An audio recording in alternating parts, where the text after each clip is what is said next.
Hey guys, this is Surrender Spider Monkey, aka Mitch Germain here again, and this time I'm going to be bringing you guys my, um, I guess you could call it my Fiend deck profile. This doesn't really have much of a theme to it except being a Fiend and like maybe some zombies that I enjoy.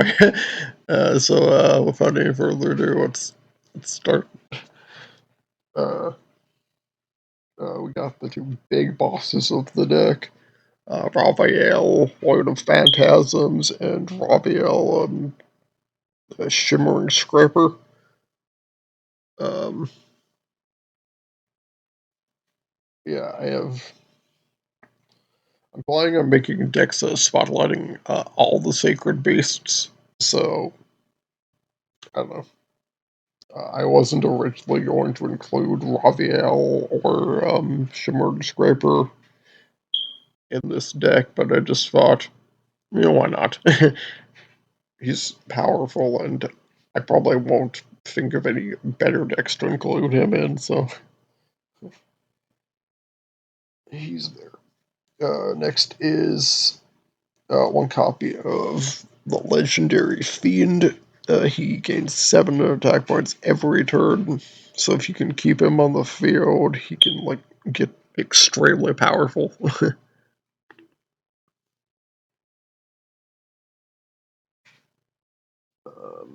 Next is Dream Clown. When Dream Clown's changed from attack to defense position, you can destroy one monster on your opponent's field. Very good card. Next is just a generic Fiend that I just like. Souls of the Forgotten.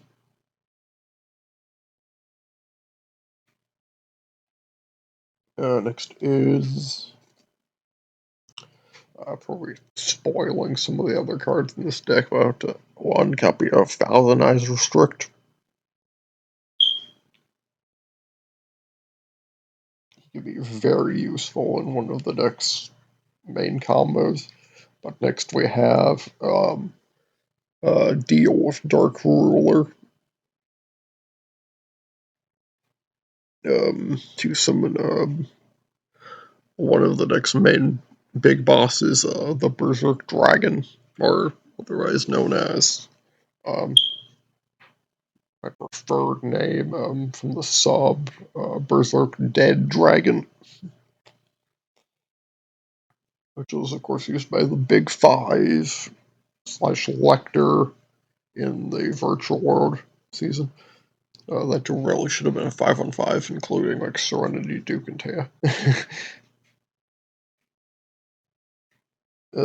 Next we got Crush Guard Virus to destroy my opponent's deck and make it so they can't play any monsters with higher than 1500 attack points. Next.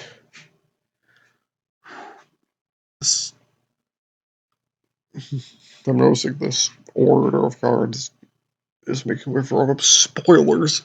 But next we have the Resurrection of Chakra to ritual summon Chakra. Next we have Grantiki Elder. I just like this card, and it's useful for summoning it's useful for summoning another monster we'll get to in just a minute. You can probably guess what it is. Next we have another, probably the only good beater in this deck, Gilgarth. 1800 attack points. Negate attack. Why this is in there will become very apparent soon. Next we have the card I was just talking about a while ago, Mass Beast Guardius. 30 funded attack points. Tribute, Grand Tiki Elder, and another monster, just summon him.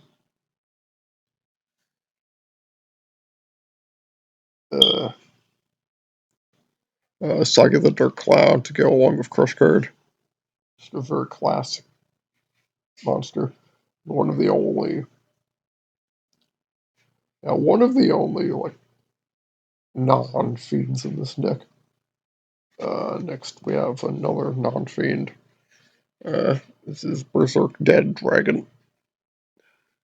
I always loved the way people said it in the sub of the enemy. Berserk Dead Dragon.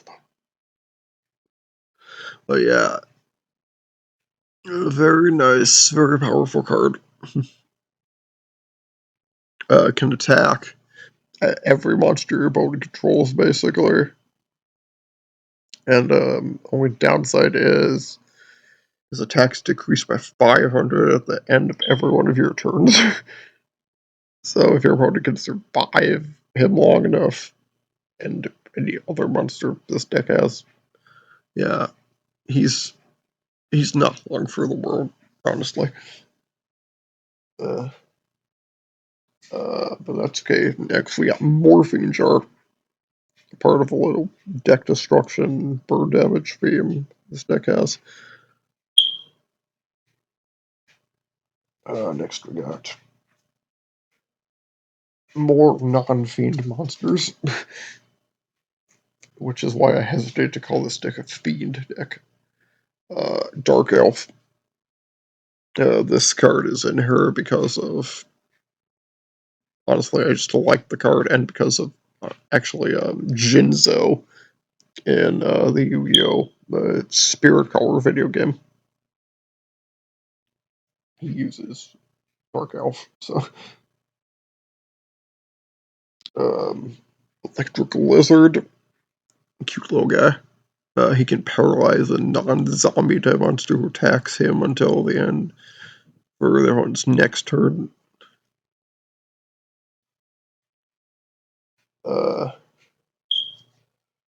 Two copies of Coffin Seller. Just so if, I don't know, if you can get them both out, they're very useful together. 300 damage every time a monster is sent to the opponent's graveyard. We got next Mask of Weakness to decrease the attack points of one monster by 700. Next we have the White Magical Hat. Some more of the core cards.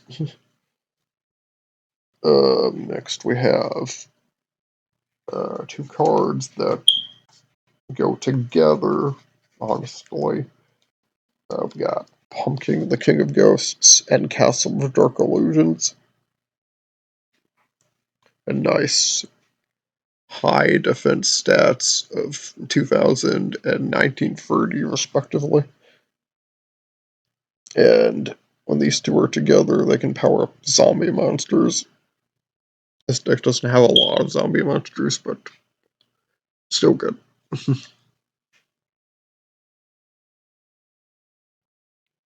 Call of the Haunted.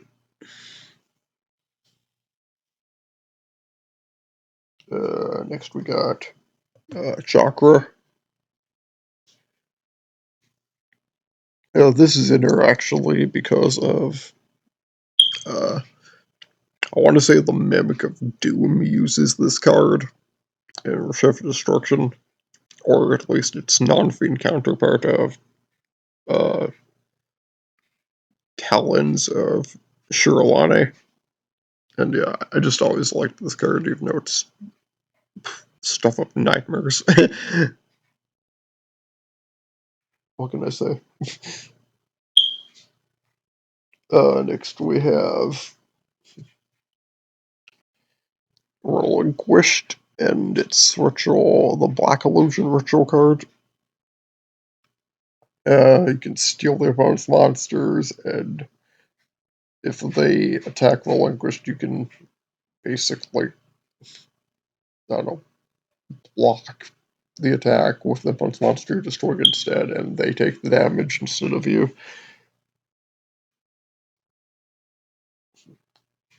Uh, we have Cross Clown. When he's changed from defense to attack position, you can return one monster opponent side of the field to their hand. Very good card to just, I don't know, bounce a problematic monster off the hand, and then you can start swaying with your big beaters. And speaking of beaters, this is a card to make one of the weaker monsters in these decks. Beaters are making your powerful monsters even more powerful. Mask of Brutality, extra 1,000 points, and sometimes the cost of 1,000 points per turn is worth it. But yeah, just as a one-off, it can work too. I don't really mind. Next, we've got Reaper of the Cards. Um, the Reaper summoned all magic cards here to hear the ghostly call of doom. He can actually destroy trap cards, not magic cards, spell cards. So yeah, if your opponent has something like, say, Spellbinding Circle, yeah, it's gone. And he has a nice solid defense of 1930 as well. I got a copy of Sangan here. It's, if you guys can see, his name is written like this red, like shiny, like holographic text. So yeah, nice, just a nice card to try to like search. You can grab at least a few monsters in this deck. So, yeah. Summoner of Illusion. Uh, so if I need to, I can just kind of cheat out Thousand Ice Restrict.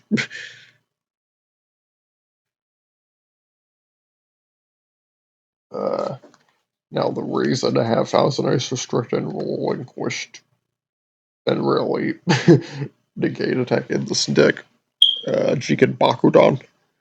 Basically absorb my opponent's monsters, wait out 2 turns while they're paralyzed, and then blow everything up.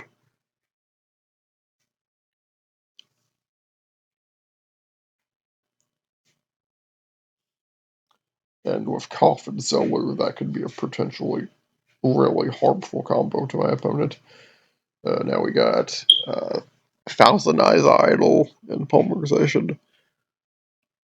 The main reason I actually am putting the Thousand Eyes and Relinquished archetypes in this deck is because of basically because of Jinzo having a Thousand Eyes Idol in the Yu-Gi-Oh! GX anime.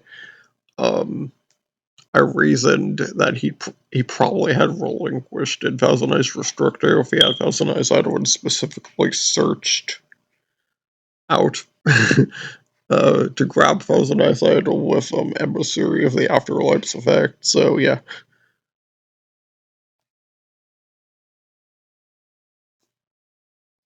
Now we have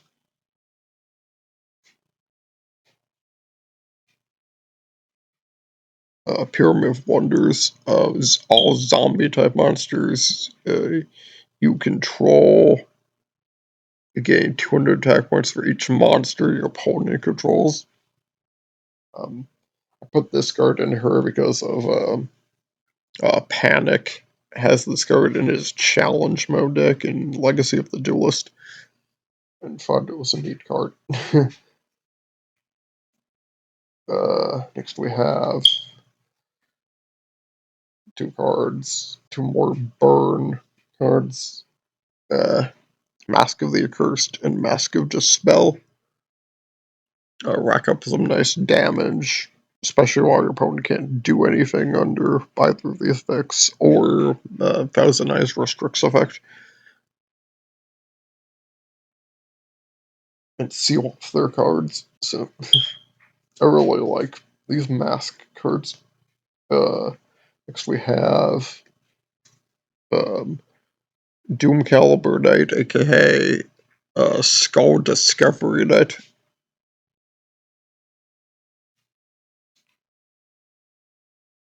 His effect isn't that useful, I guess, but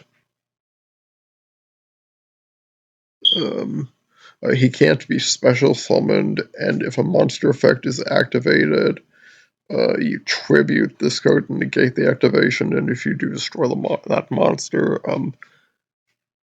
I've actually kind of, I don't know, not really cheated against this card, but um, I don't know, the computer as Jinzo has made the mistake of like sacrificing this card to stop one of my cards when like Skull Discovery Knight was pretty much the only thing preventing me from like winning the duel. So, and if I would have kept it on the field, I probably would have lost. So you can kind of abuse this card's effect if your opponent has it in like video games. Because I'm pretty sure like 9 times out of 10 they will activate the effect and destroy your card, regardless if it'll help them or not. We got Hate Buster, works with Fiend monsters. And last but not least, we got Ryukushin Clown.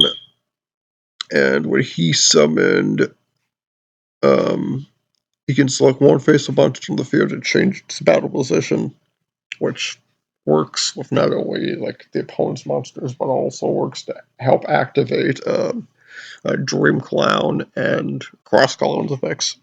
So nice. And little fun fact also, uh,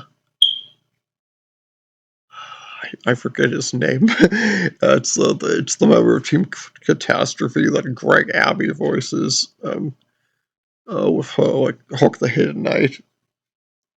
Um, he actually uses the clown monsters with these effects in you get 5Ds over the Nexus. So I thought that was kind of interesting. I kind of always had a little bit of a soft spot for these guys, and it's cool that Herman has those cards too. So yeah, this was my Fiend inspired deck. Not much else to say. So hope you liked it, and I'll catch you later. Bye.